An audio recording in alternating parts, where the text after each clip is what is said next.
وزیر خزانہ مفتاح اسماعیل نے مہنگائی میں اضافے کی وجہ عمران خان کے آئی ایم ایف سے معاہدے کو قرار دے دیا۔ مفتاح اسماعیل کا کہنا ہے کہ مہنگائی میں اضافہ عمران خان کے آئی ایم ایف سے معاہدے اور اس کی خلاف ورزی کے اثرات ہیں۔ ایک بیان میں مفتاح اسماعیل نے کہا کہ ڈالر کی قیمت میں اضافہ عمران خان کے آئی ایم ایف سے معاہدہ اور اس کی خلاف ورزی کے اثرات ہیں۔ عمران خان نے جو معاہدے کیے ہیں ان کے چنگل سے نکلیں گے تو ڈالر نیچے آئے گا۔ وزیر خزانہ نے کہا کہ عمران خان معیشت کو جس نہج پر چھوڑ کر گئے واپس لانا آسان کام نہیں۔ پیٹرول پر سبسڈی سے حکومت کو اربوں روپے کا نقصان ہو رہا ہے۔ اس مہینے تقریباً 120 ارب روپے کا نقصان کا تخمینہ تھا۔ مفتاح اسماعیل نے کہا کہ اتنا بڑا خسارہ کوئی بھی حکومت برداشت نہیں کر سکتی۔ حکومت کے پاس پیسے نہ ہوں اور وہ پھر بھی سبسڈی دے تو مزید قرض لینا پڑتا ہے۔ اس وجہ سے شرح سود میں اضافے کے ساتھ روپے پر دباؤ بڑھ رہا ہے۔ وزیر خزانہ نے کہا کہ عمران خان نے 3.5 سال میں 71 سال کے مجموعی قرضے کا 80% قرض لیا۔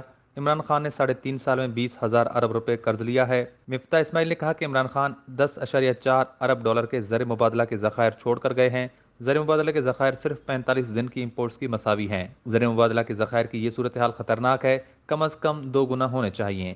وزیر خزانہ نے کہا کہ عمران خان نے آئی ایم ایف تحریری معاہدے کی خلاف ورزی کی جسے ہمیں دوبارہ بحال کرنا پڑا۔ عمران خان جواب دیں کہ 115 سے ڈالر 189 پر کیوں لے کر گئے۔ 4 سال کی لوٹ مار، نالائکی اور مافیاز کی حکمرانی کی وجہ سے مہنگائی آسمان پر پہنچی۔ مفتاح اسماعیل نے کہا کہ عمران خان کو ملک اور قوم کے خلاف اپنے جرائم کا جواب دینا ہوگا۔